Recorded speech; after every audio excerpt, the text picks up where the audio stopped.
Hi everyone, thank you for joining me. This is Living Divinity. First, I'm going to start with the Bible scripture. It's going to be a random. Okay, I saw Luke there. I saw Mark, so just going to choose Mark. Mark 9:2, the Transfiguration. After 6 days, Jesus took Peter, James, and John with him and led them on a high mountain where they were all alone. There he was transfigured before them. His clothes became dazzling white, whiter than anyone in the world could bleach them. And there appeared before them Elijah and Moses, who were talking with Jesus. Peter said to Jesus, "Rabbi, it is good for us to be here. Let us put up 3 shelters, one for you, one for Moses, and one for Elijah." He did not know what to say. They were so frightened. Then a cloud appeared and enveloped them, and a voice came from the clouds. "This is my son, whom I love. Listen to him." Suddenly, when they looked down, they no longer saw anyone with them except Jesus. As they were coming down the mountain, Jesus gave them orders not to tell anyone what they had seen until the Son of Man had risen from the dead. They kept the matter to themselves, discussing what rising from the dead meant. And they asked him, "Why do the teachers of the law say that Elijah must come first?" Jesus replied, "To be sure, Elijah does come first and restores all things. Why then is it written that the Son of Man must suffer much and be rejected? But I tell you, Elijah has come, and they have done to him everything they wished, just as it is written about him." And that's the end of 9.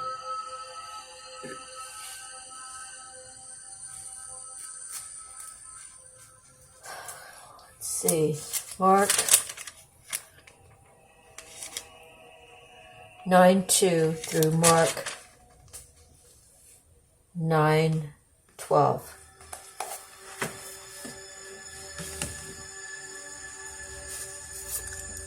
So with the handwritten cards, I have leaving others behind. If they're not for you, they're not for you. And I had to make judgment calls for myself. And I'm still making judgment calls. Leaving people behind that aren't for you is for your best good. Because if they're not for you, then they're going to oppose whatever it is that you're discussing, how you're feeling, what your projects are, what your plans are. Love is the most powerful energy in the universe. God is love. Love is God. There's one God and one love. When something is stolen from you, when you find it, isn't it fair to want it back?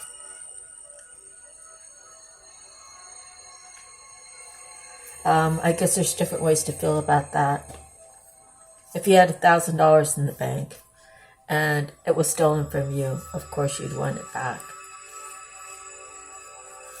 If you had $1,000 in your dresser drawer and $100 was missing, and you found out that it was your child that actually needed it for groceries, but maybe you weren't around and they had to run off, or maybe they were just afraid to ask you, so they just took it. Either way, it's wrong, but at the same time, are you going to totally discard your child over $100? And is the $100 worth the fight, knowing that they actually needed it for something important? So everyone has a different opinion on that, and I just wrote this card, and that's what came out of my mind, was the thought of that. Visualize your bright future. Visualizing your future. If you believe that your future has good things in it. If you believe your future, if you want a family, if you want stability, if you want peace in your life, yet you want to be able to, still keep celebrating different things. I mean, because in the worldly ways, you celebrate whatever it is you celebrate. Okay, you meet your friends, you're celebrating, you're going out for the weekend, you're drinking, you're partying, you're carrying on. When you decide that you want more peace in your life, you can still want to have your friends over, and you could still want to have a few drinks. Anytime any of that gets out of hand, where it's bothering your person, then you should think about, is it worth it? And the most important thing is you have the security of your family, and you never want to break that tie. And you never want to be put in a situation where you could damage that relationship, because once it's gone, once the house is burned down, there's no going back.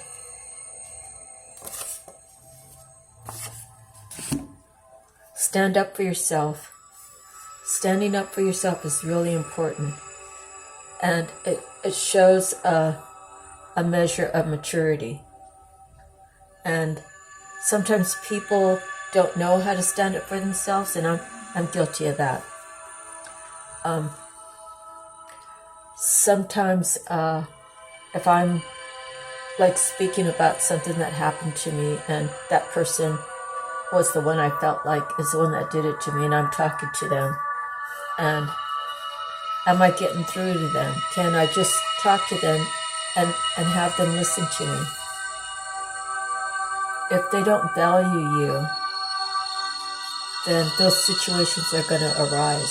And if you think that just because you're talking to them, they're going to begin to value you, you're totally wrong.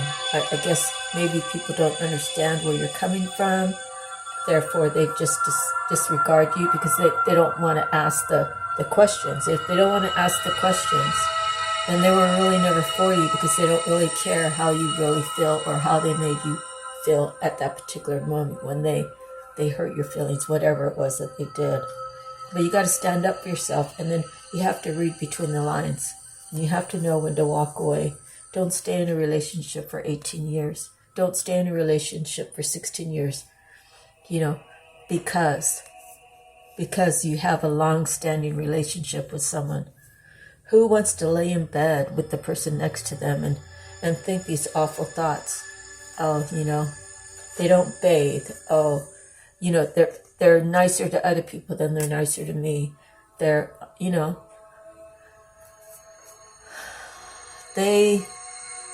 don't know why it is, but sometimes the people you love most are the first ones you hurt. Why is that?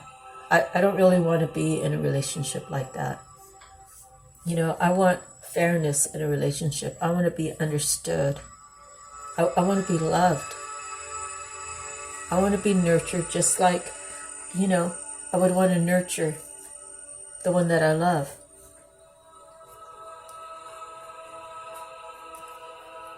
I know where I went wrong in the last 2 marriages. And that is, I didn't have God on the forefront. God was somewhere around me, but He wasn't in front of me, because I chose not to have Him in front of me. So now I'm learning to trust in God, and whatever God gives me is what God feels like I deserve, and I'll graciously accept the littlest thing to the largest thing with gratitude and being grateful, and knowing that I have the best thing in my life now, and that's God.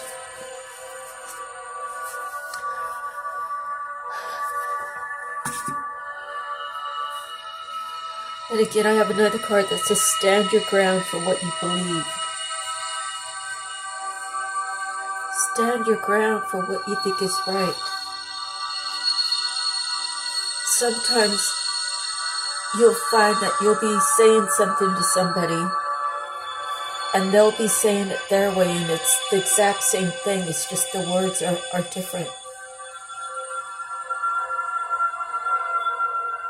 And you're both saying the same thing, but you're still arguing about it. Why is that?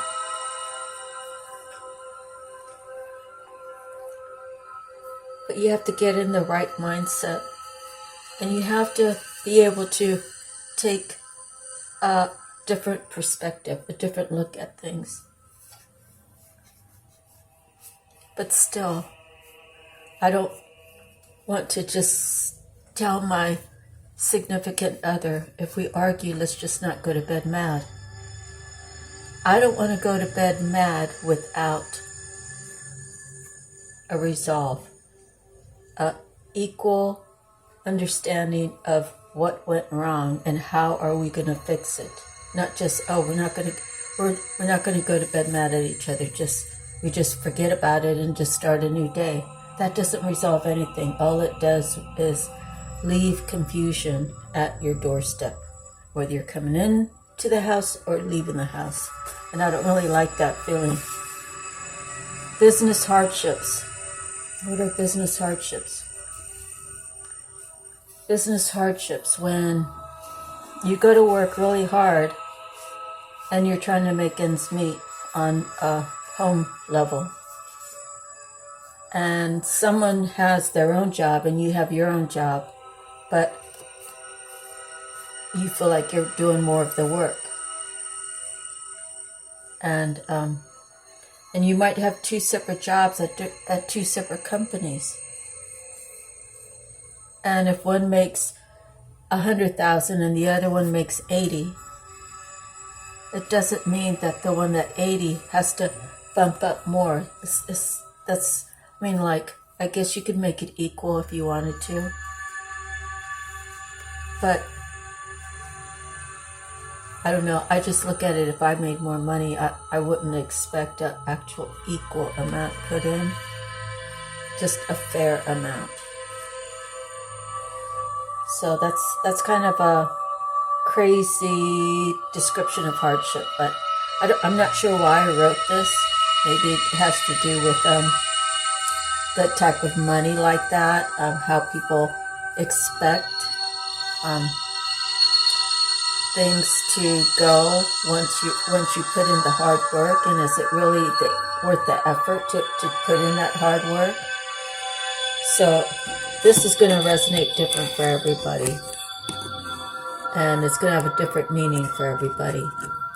Business hardships. No one is 100% correct. No one is perfect. God made us all imperfectly perfect. Knowing this, we shouldn't go around and tell someone that they're not worthy because of what side of the railroad tracks they come from, what their education level is, what kind of jobs they hold. And I'll tell you, there's I didn't take the time to Google it, but there's plenty of people that came from nothing.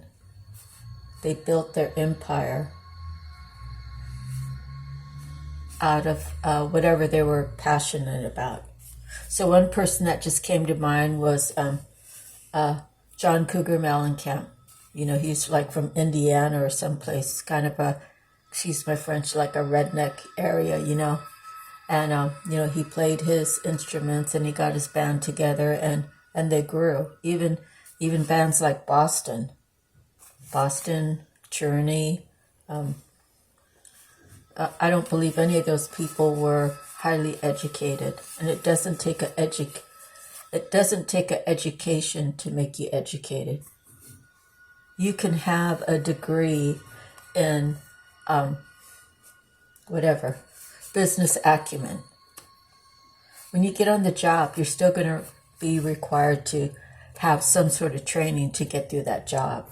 So someone who has worked at that company for 5 years and has elevated up to that same position is still going to have to learn the same things, probably less or more, but in a different capacity, as someone who just got out of college, who knows nothing about the company, who knows nothing about the computer system.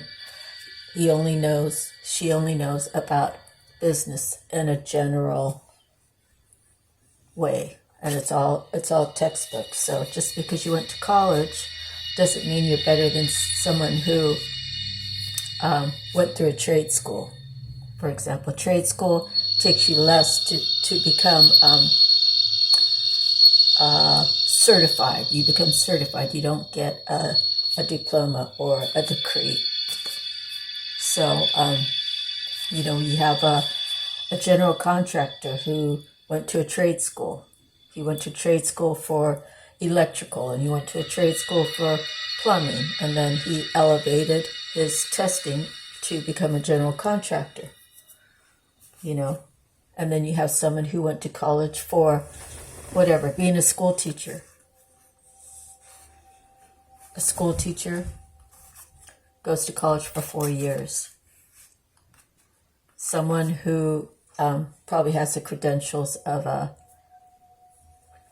general contractor is probably 2 or 3 years with a lot of man hours on the clock. So they say a journeyman, if you have 1,000 hours in something, I think it is, you can be considered a journeyman, or whatever, 10 years on a job, whatever. And you didn't have to go to college, but you have the experience.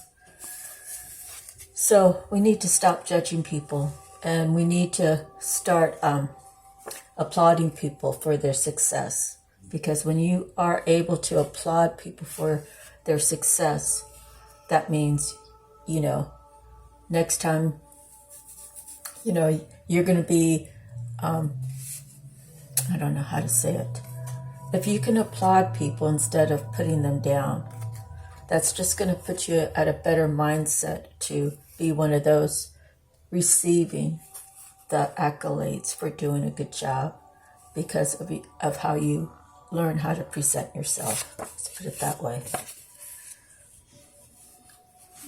Mishandling you, then wanting you to come back.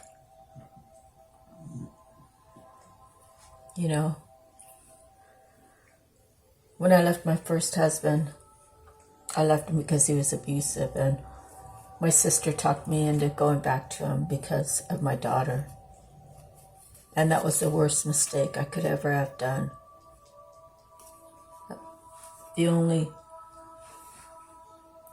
My daughter was maybe she was 2 years old. She wasn't really old enough to know exactly what was going on, but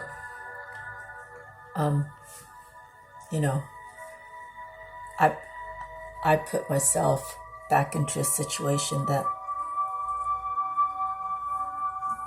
I could have been free of, and I could have kept my daughter with me.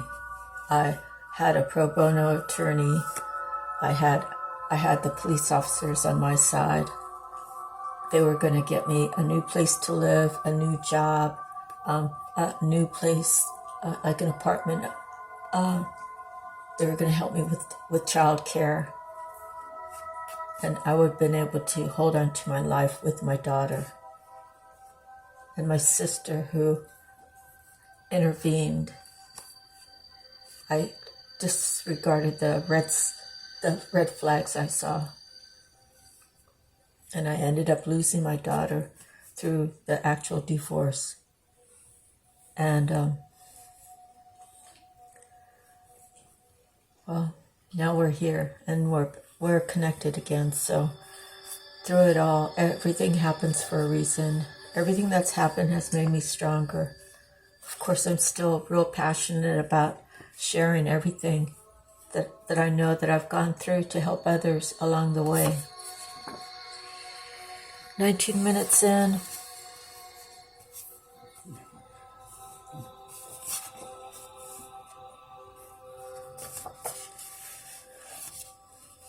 we have to really look at how we take care of ourselves, mind, body, and soul. If we take care of ourselves, it'll take us a long way. And I really want to focus on that in the future, just doing a whole session on that with prescriptions, with eating well, exercising, sleeping, clearing your mind, all those things. And this card I wrote, sometimes I cry, mostly feeling God's love.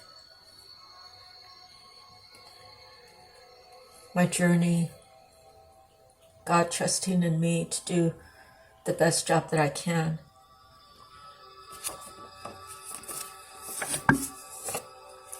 And let me get to the cards. So we're 20 minutes in, doing 3 of my favorite books and pulling a couple cards. So here I have the Psychic Tarot.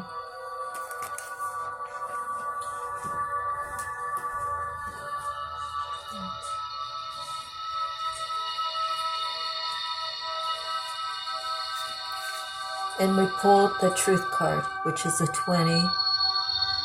And for this card deck, this is a major arcana.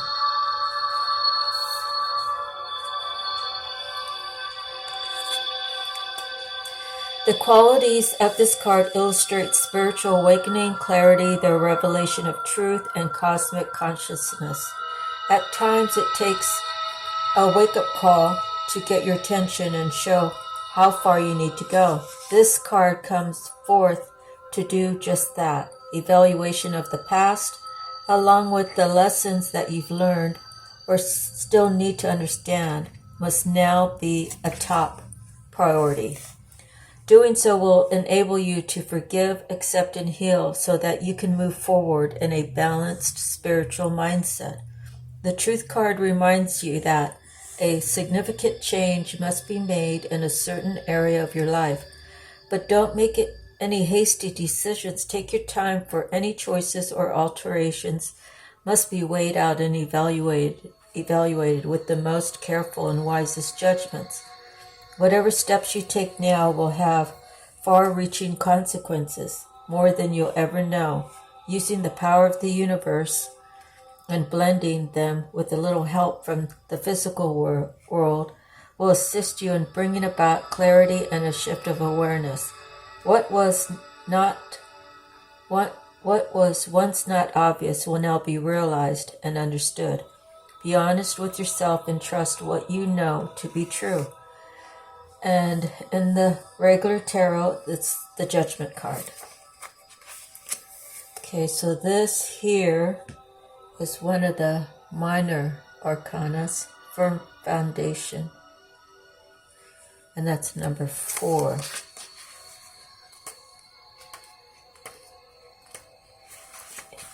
Okay, number 4. This card denotes that you have already or are currently working towards establishing a solid foundation in the material world.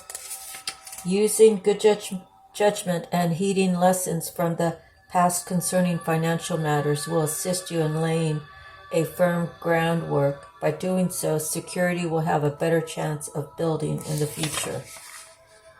The material power that's now around you can either be an advantage or disadvantage, depending upon how you respond to it.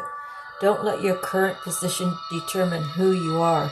Remember to give back and prime the pump of prosperity, for true spiritual and material wealth is as much about giving as it is receiving.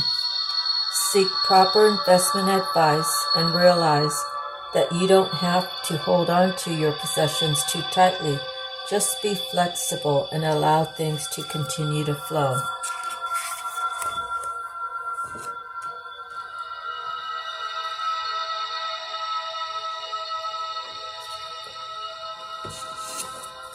Okay. The next is the Archangel Tarot.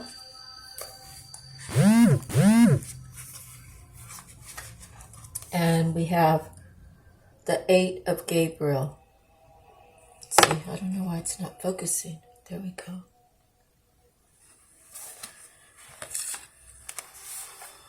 Suddenly, things are moving at a very fast pace. All delays are over, and now the sky's the limit. It may be a little overwhelming, but it also feels good to see your plans moving forward.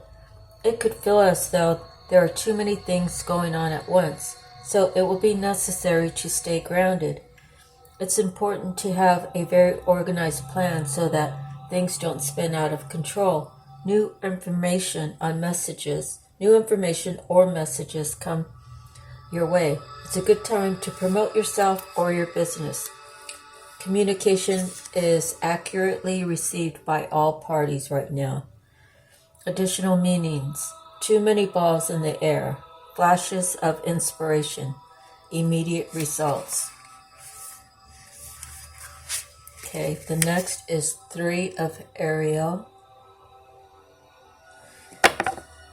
3 of Ariel. Do what you love. It's important to follow your passions and do your very best work. There is great talent and skill present. The task at hand can be a joyful experience and may bring recognition or financial rewards. This is a time of great personal growth in your career or artistic endeavors. Working with others in a happy, cooperative manner is important. Get the input of those around you, but don't be afraid to confidently share your ideas. Additional meaning: a labor of love, being paid to be creative. Awareness of your potential, being a mentor. And I believe I pulled that card before because I remember reading that. Okay, now we have Akashic Tarot. This one's probably like my most favorite. So we got the 5 of Scrolls, diversity, and this says, a woman stands on a veranda overlooking a beautiful valley dotted with little towns on the hills and along the river. Scrolls that she has read lie upon a nearby table. Another scroll is held loosely in her hand, while the woman surveys all that she sees. With this card, you'll find that it's time to diversify. There are many options for you to consider, and you should take a look at them all. Allow yourself to try new things, go to new places, learn new subjects, break out into different directions, and meet new people too. Don't worry about scattering your energy too thin. You're in a period of expansion, so use it. Let yourself go farther afield than you planned, and in the end, you will diversify in ways that introduce you to a whole new world. Your life has turned into a smorgasbord of opportunities. Close your eyes and imagine an array of all the many different things that interest you. Give yourself permission to try them. How can you do that in the coming weeks? Okay, and this one, I was only going to pull 2 cards per each book, but 3 came out, so we have 4 of Forces, spring or autumn. The spring card upright shows a budding trees and flowers beginning to bloom. It is one of the seasonal cycle cards and indicates that you are entering a time of planting and active preparation, just as the spring is a very full time for the farmer who is tilling the ground and planting his crop. So let yourself put a little more effort now as you lay down the groundwork for the time ahead. This could be a very creative period for you. Take action in creative projects or work-related endeavors that require more time and attention. The work you do now could yield great rewards later. Make sure you engage in this extra activity with joy and optimism. You are always planning your energy into the Akashic records of your life. So as you work towards your goals, remember to plant hope and happiness along with all the action you take.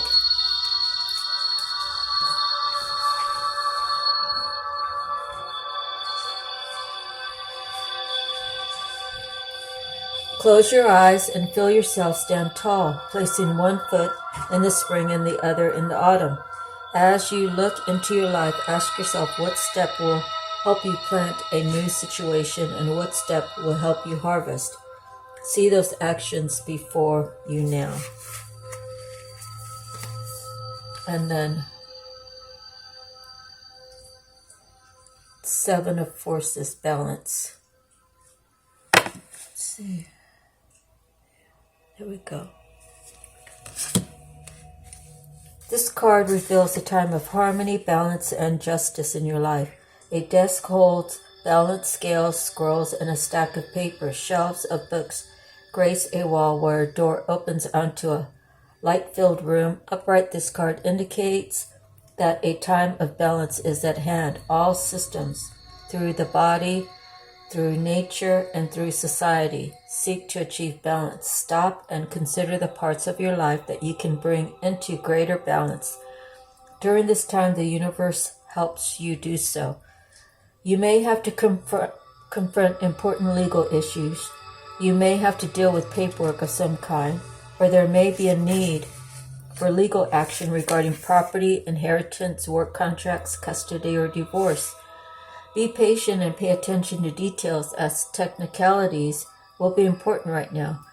But things bode well. Justice is at hand.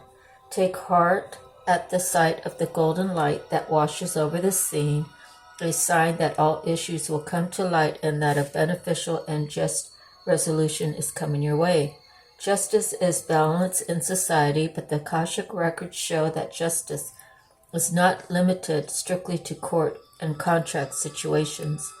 Justice and reciprocity, to reciprocate, are energetic. So the energy you put forth now will return to you in the future. Remember that your energy production is up to you. Continue to be aware of your thoughts and actions. Inner balance now leads to a beautiful destiny tomorrow. Close your eyes and see yourself putting on the robes of a court judge.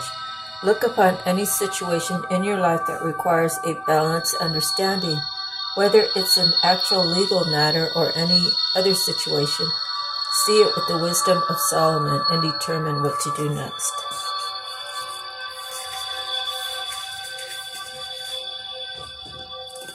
Okay, now the tarot.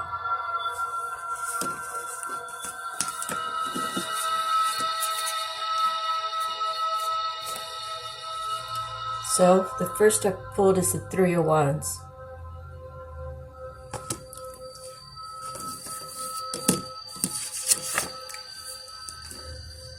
Strength in numbers, business cooperation and success, being on the go. The 2 of Swords, it's having to choose. It's a stalemate, duplicity, disloyalty. Could be a truce, could be balancing of opposing parts. The Ace of Swords is a new beginning in truth.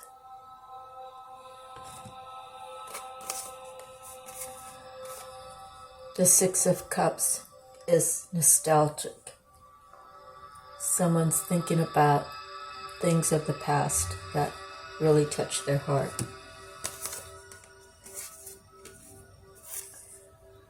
The 3 of Swords is heartbreak.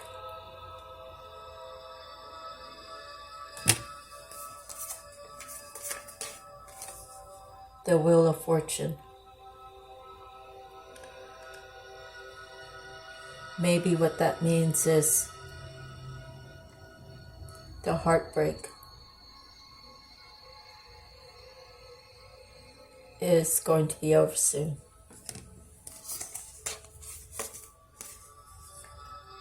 We have the Knight of Coins. We have the King of Coins. We have the Knave of Coins.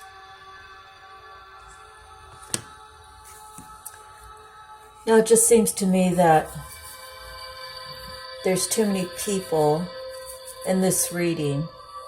So it must be these 3 coin lovers are behind the heartbreak. They're behind the heartbreak because they're trying to get someone to forget about their truth,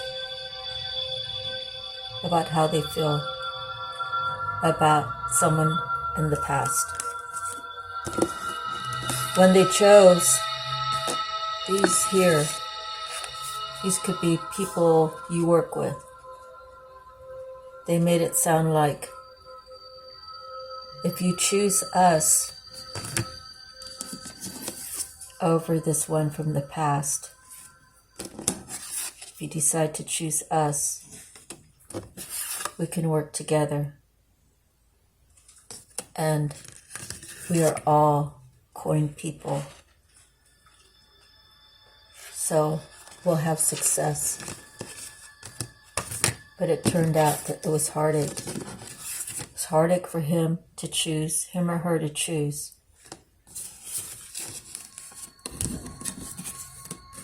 To forget this.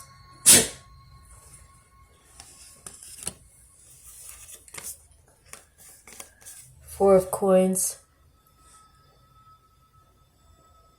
is inheritance. The Star. Maybe it was the star that had the inheritance.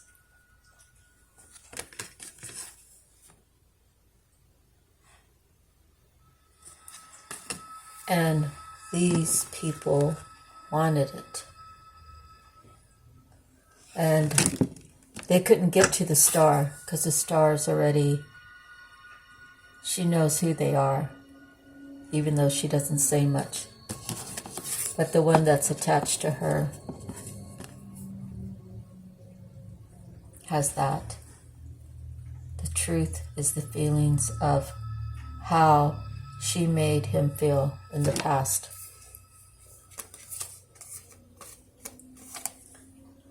The 5 is him regretting it. Regretting choosing these guys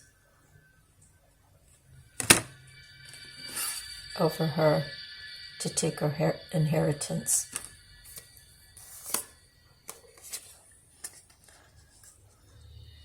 That's what he wanted. He's realizing that's what he wants. He doesn't want to live in regret anymore.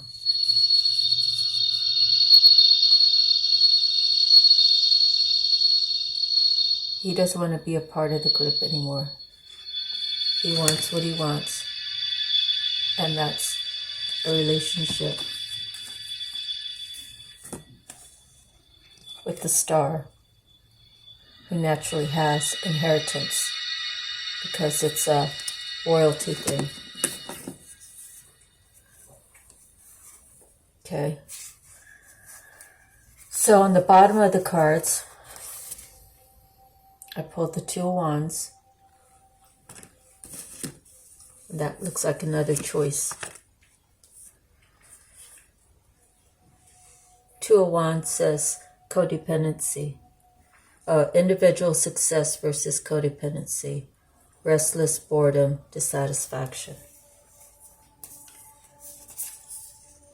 Then, again, I pulled the Empress.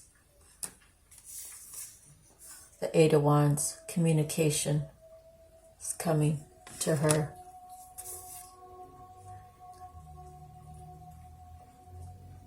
He knows that she already has all the coins for success. It's stated in her inheritance.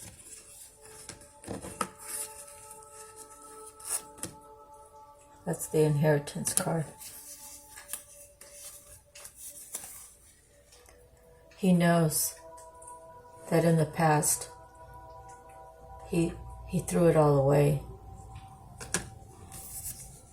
Caused him a lot of pain.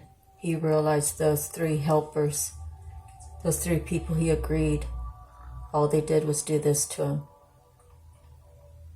Give him 10 swords in his brain and in the physical.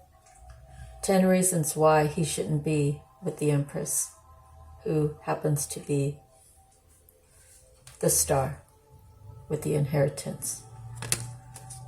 And it ends with the Emperor. So I've had 2 readings. The Empress and the Emperor came up.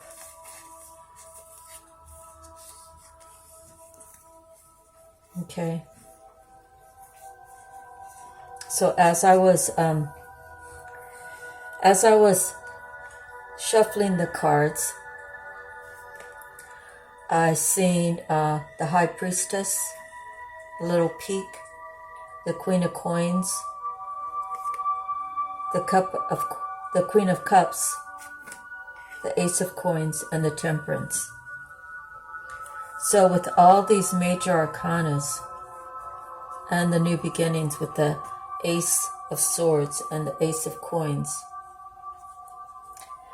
the Temperance is going to help you be balanced about it.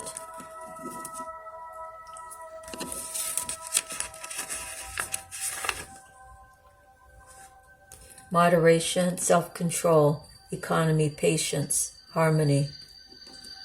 Okay, and the High Priestess.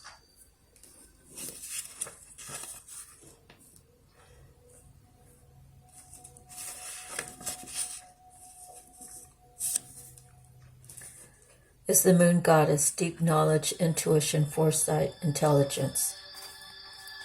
And the Queen of Cups and the Queen of Coins. This could be a same-sex relationship, but it doesn't have to be. It means that someone, say one of these people are a man.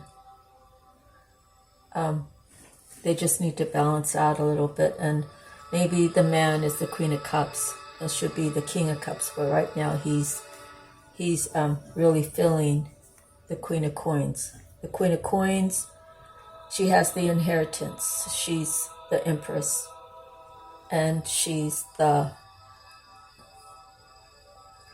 star. The Emperor is the Queen of Cups and Temperance and the High Priestess. And that can take different variations, but we have a lot of major arcanas. We again have the Empress and the Emperor showing up, along with many other high-ranking major arcanas. That's the end of our reading. Thank you. I hope you enjoyed this session. God bless you all. We'll see you on the next time. Sending you love, light, peace, harmony.